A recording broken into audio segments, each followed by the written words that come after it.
তোর স্টাইল, তোর মডার্ন দেখে আমরা বাংলাদেশের মেয়েরা একবারে গর্ভবতী হয়ে গেছি। আমাকে আর কোনো স্টাইল ফ্যাশনের দরকার নেই, তোর উপরেই আমরা সবাই ক্রাশ খাই। ছেলেরা তো ক্রাশ খাই, আমরা মেয়েরাও খাই।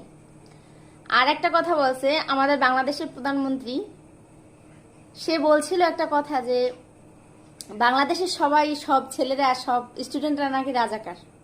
তো তার অবস্থাটা কি হয়েছে আপনারা তো সবাই জানেন।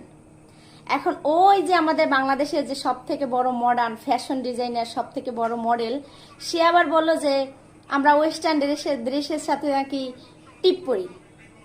আবার যারা টিপ পরি তারা নাকি সবাই খ্যাত, সবাই আনস্মার্ট।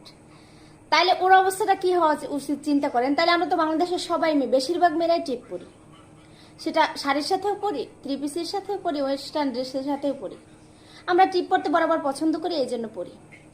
এখন সে বলছে আমরা যারা টিপ পরি আমরা নাকি খ্যাত, আমরা নাকি ফ্যাশন।